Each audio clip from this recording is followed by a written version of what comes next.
Chewing gum চাবানোর পাশাপাশি জাকের আলী অনেকের উচিত চশমা ব্যবহার করা, কারণ তিনি আসলে বল চোখে দেখেন না। 18 বল উইকেটে থেকেছেন, 17 রান করেছেন এবং বেশিরভাগ ক্ষেত্রেই তিনি আসলে বল ব্যাটে লাগাতে পারেননি। ওয়েস্ট ইন্ডিয়ান ফাস্ট বোলারদের স্লোয়ার ডেলিভারি গুলোতে অসহায়ের মতো ব্যাট ডানে বামে ঘুরিয়েছেন, কিন্তু কোনোটা কানেক্ট করতে পারেনি এবং বাংলাদেশ দলকে ডুবিয়ে তিনি শেষ পর্যন্ত আউট হয়েছেন। প্রয়োজনের মুহূর্তে ব্যর্থ তিনি। আর শামীম হোসেন পাটোয়ারি, তিনি আসলে না ফিনিশার, না মিডল অর্ডার ব্যাটার, না তার ডিফেন্স টেকনিক আছে এবং না তিনি অ্যাটাক করতে পারেন। সবশেষ 10টা ম্যাচে 5টাতে 0, তারপরেও কেন তিনি আসলে একাদশে, সেটাই বিরাট প্রশ্ন। দোষ জাকের আলী অনেক কিংবা শামীম হোসেন পাটোয়ারির না, দোষ আসলে টিম ম্যানেজমেন্টের, যারা তাদেরকে একাদশে রেখেছে। ওয়েস্ট ইন্ডিজের বিপক্ষে জেতা ম্যাচ বাংলাদেশ হেরেছে। ওয়েস্ট ইন্ডিজ আপ্রাণ চেষ্টা করেছে বাংলাদেশকে ম্যাচ জেতানোর। বাংলাদেশের টপ মিডল অর্ডারের 4 জন ব্যাটসম্যান লাইফ পেয়েছে। সাইফ হাসান, তাওহিদ হৃদয়, লিটন কুমার দাস, তানজিদ তামিম, 4 জনই লাইফ পেয়েছে। 4টা সহজ ক্যাচ ক্যারিবিয়ানরা ফেলেছে। তারপরেও বাংলাদেশ আসলে ম্যাচ জিততে ব্যর্থ হয়েছে।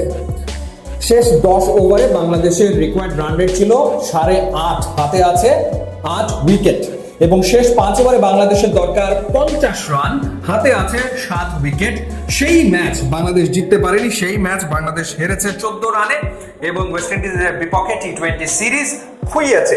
বাংলাদেশের বোলাররা চাইলে একটা আন্দোলন করতে পারে এবং তারা আসলে বিসিবির কাছে দাবি তুলতে পারে যে এই ব্যাটসম্যানদের সাথে, এই ব্যাটারদের সাথে, এই ব্যাটিং লাইন আপের সাথে তারা আসলে ক্রিকেট খেলবে না, কারণ তারা একের পর এক ম্যাচে জয়ের পরিস্থিতি, জয়ের সম্ভাবনা তৈরি করে দেবে এবং সেই সম্ভাবনাকে ধুলোয় মিশিয়ে দেবে বাংলাদেশের ব্যাটাররা, যেন তারা প্রতিজ্ঞাই করেছে।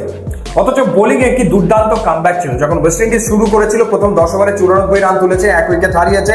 মনে হচ্ছিল যে আজকে ক্যারিবিয়ানরা 200-র ওপরে রান তুলবে, কিন্তু সেটা তারা করতে পারেনি। রিশাদ হোসেন, নাসুম আহমেদ, মুস্তাফিজের দুর্দান্ত বোলিং এর কারণে 149-এ তারা থেমে গেছে। প্রথম 10 ওভারে 94, 1 উইকেটে, অথচ তারা 20 ওভারে করেছে 149, 9 উইকেট হারিয়ে।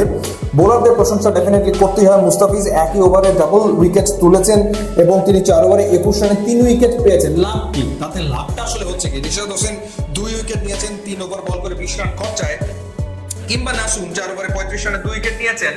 লাভ তো আসলে হচ্ছে না, কারণ বাংলাদেশের ব্যাটাররা বারংবার ব্যর্থ হচ্ছেন।